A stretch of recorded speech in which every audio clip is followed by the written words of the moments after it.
وأصحابه أجمعين أما بعد أعوذ بالله من الشيطان الرجيم بسم الله الرحمن الرحيم يا أيها الذين آمنوا اتقوا الله وكونوا مع الصادقين صدق الله مولانا العظيم وصدق رسوله النبي الكريم ونحن على ذلك لمن الشاهدين والشاكرين والحمد لله رب العالمين۔ واہ کیا جود و کرم ہے شہ بتہا تیرا، نہیں سنتا ہی نہیں مانگنے والا تیرا، فرش والی تیری شوکت کا علو کیا جانے، خسروا عرش پہ اڑتا ہے فریرہ تیرا۔ یا رسول اللہ یا حبیب اللہ، تیری سرکار میں لاتا ہے رضا اس کو شفیع، جو میرا غوث ہے اللہ ڈلا بیٹا تیرا۔ برادران ملت اسلامیہ، وقت بہت زیادہ ہو گیا ہے، اب گنجائش نہیں ہے، چونکہ نہ لمبی تقریر اچھی لگتی ہے نہ لمبی نعت اچھی لگتی ہے۔ امام صاحب اگر سورہ بقرہ کی تلاوت کرنا شروع کر دیں تو آدمی گھبرا جاتا ہے، کہنے پر مجبور ہوتا ہے کہ امام صاحب آپ کا کیا ہے، آپ کو تو ٹفن کا کھانا کھانا ہے اور چوکیا میں ٹانگ پسار کے سوتنا ہے۔ اور چھوٹا چھوٹا اگر پڑھ دیں امام صاحب انا آتینا قل هو اللہ احد شریف پڑھ دیں تو جانتے ہیں اس میں بھی امام صاحب کی خیریت نہیں ہے۔ کہا مولانا صاحب اس کے علاوہ سورہ اورہ یاد ہے کہ نہیں آتا، کہ چھوٹکے چھوٹکے خیریت ہے، بڑکا پڑھائے تو ٹھیک نہیں، چھوٹکا پڑھائے تو خیریت نہیں۔ ایک مولانا صاحب دعا مانگ رہے تھے، یا الہی رحم فرما مصطفیٰ کے واسطے، پیچھے سے صدر صاحب نے کہا جلدی ختم کیجئے خدا کے واسطے۔ ایسا مسئلہ نہیں ہے، اگر ایسا مسئلہ ہے تو جلدی ختم کر دیتے ہیں، تقریر بعد میں کبھی سن لیجئے گا۔ یوٹیوب وغیرہ موبائل وغیرہ میں تو دنیا بھر کی تقریریں لوڈ ہے، آپ اس کو سنتے رہیے۔ سلمان اظہری سرچ کیجئے، سلمان اظہری سنیے، غلام گیلانی اظہری جو بھی سرچ کرتے ہیں۔ مگر یہاں جو آپ بیٹھے ہیں، ابھی مولانا نسیم رائی صاحب آپ کو بتا رہے تھے کہ آپ صرف تنہا نہیں بیٹھے ہیں بلکہ آسمان سے رحمت کے فرشتے آ کر کے بیٹھے ہوئے ہیں۔ یہ فرشتے آپ کی حاضری بنا کر کے رب کے بارگاہ میں جب حاضری دینے جائیں گے تو محفل میلاد میں آپ کی حاضری کی گواہی رب کے بارگاہ میں دیں گے کہ مولا یہ لوگ حاضر تھے میلاد میں، تو رب کے طرف سے انعام کیا ہوگا آپ کا؟ پروردگار عالم فرشتے کو کہے گا بول وہ لوگ کیا چاہتے تھے؟ کہا مولا تیری جنت تجھ سے مانگ رہے تھے۔ کہا دیکھا ہے؟ کہا دیکھا نہیں ہے، پھر بھی آرزویں ہیں۔ مولا مانگ رہے تھے جنت، دعا میں یہی تھی پروردگار عالم ان کے مرحومین کو جنت دے دے اور زندوں کے نام بھی جنت کا پروانہ لکھ دی۔ پروردگار عالم فرشتوں کو کہتا ہے فرشتے گواہ ہو جاؤ، محفل میلاد مصطفیٰ کی برکت کے صدقے میں سب کی مغفرت فرما کر کے جنت کا ٹکٹ دیتے ہیں۔ یہ آپ کی فضیلت ہے میلاد میں بیٹھنے والے، مگر محفل میلاد میں جب بیٹھے آپ تو کم سے کم تھوڑی دیر اطمینان کے ساتھ بیٹھیں اور کچھ سن کے جائیں اور کچھ اس پر عمل کرنے کی کوشش بھی کریں، ورنہ کیا ہوتا ہے کہ اس کان سے آدمی سنتا ہے اور اس کان سے نکالتا ہے۔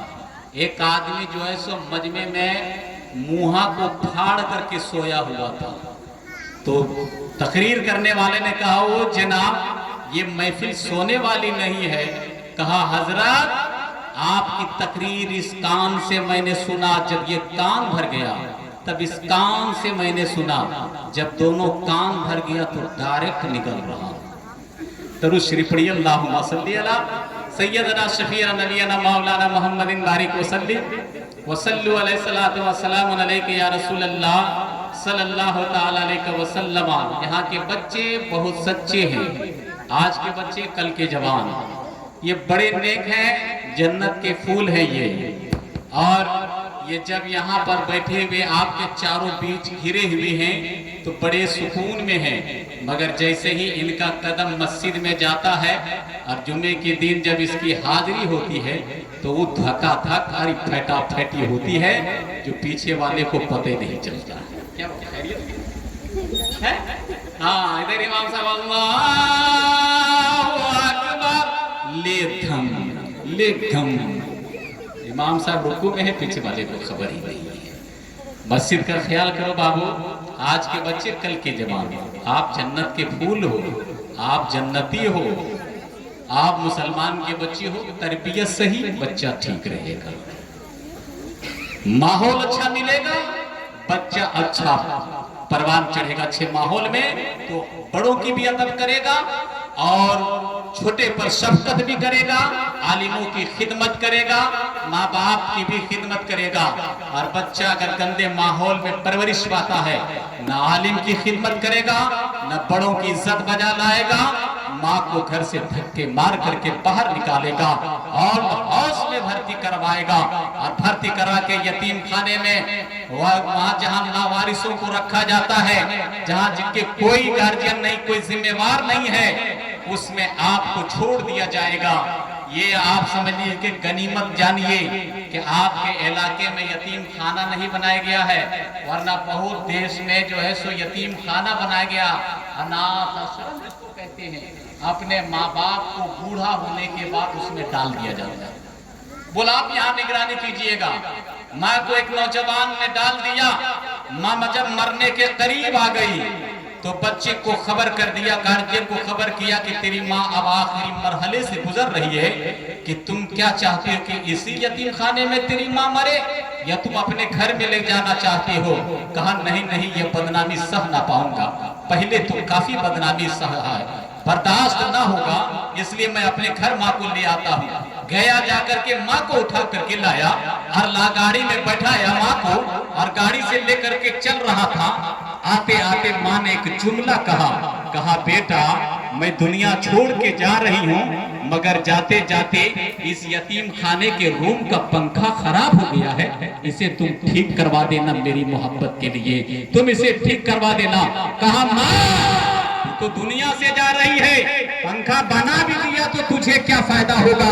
کہا بیٹا یہ میں اپنے لیے نہیں، یہ تو تیرے لیے بول رہا ہوں، اس لیے کہ جب گھر میں تو رہے گا تو قبر کی دنیا میں بھی سکون نہیں ملے۔ یہ میں اپنے لیے نہیں بول رہا ہوں، اس لیے کان کھول کر کے نوجوانوں سن لو، جو آج ماں اور باپ کو دھکے مار کے نکالتے ہیں، قسم خدا کی میرے نبی کا فرمان ہے، جو بیٹا جیسا کرے گا اس کے ساتھ ویسا ہی۔ یہ میں نہیں کہہ رہا ہوں، یہ میرے نبی کا فرمان ہے، پوچھ لیجیے آپ کے امام صاحب بیٹھے ہوئے۔ ہاں ایسا ہی ہو رہا ہے، میں نے دیکھا ہے کہ جو بھیترا میں گھسا کے پپا پیٹتا تھا نا، کھوریا میں پٹک کے پیٹتا۔ صحیح بات ہے، غلط نہیں بول رہا ہوں، اس لیے ماں کے قدم کو چوم لو اور باپ کی پیشانی کو چوم لو، یہ گھر کی زینت ہے، گھر میں رکھو۔ قسم خدا کی بمبئی جاؤ گے کمانے کے لیے، مولانا منظور صاحب سے دعا بعد میں لینا، پہلے ہی دونوں سے دعا لے لو، قسم سے جاؤ گے آرام سے لوٹ جاؤ گے، اس لیے کہ ماں کی دعا ہے، ماں کی دعا جس کے ساتھ ہوگے کبھی مصیبت نہیں۔ سبحان اللہ بے شک بے شک۔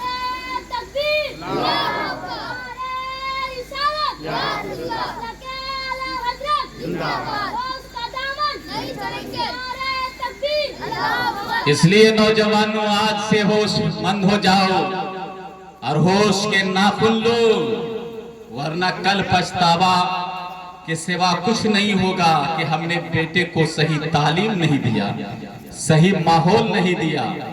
آج دیکھ لیجئے، آپ کو بتا دیتے ہیں ایک بات، آپ بھی اس کو زندگی میں لائے ہیں۔ آپ جب مسجد جمعے کی نماز ادا کرنے کے لیے جاتے ہیں تو آپ کا بیٹا کہتا ہے ابا جان ہم بھی آپ کے ساتھ جائیں گے، کہتا ہے کہ نہیں کہتا؟ ارے بولیے نہیں ایمانداری سے، کہتا ہے ابا ابا کہاں جا رہے ہیں؟ کہ جمعے کی نماز پڑھنے جا رہا ہوں۔ تو بچے کی عادت ہے کہ باپ جمعے کی نماز ادا کرنے کے لیے جاتا ہے تو وہ بچہ انگلی پکڑ کر کے جمعے کی نماز پڑھنے کے لیے آتا ہے۔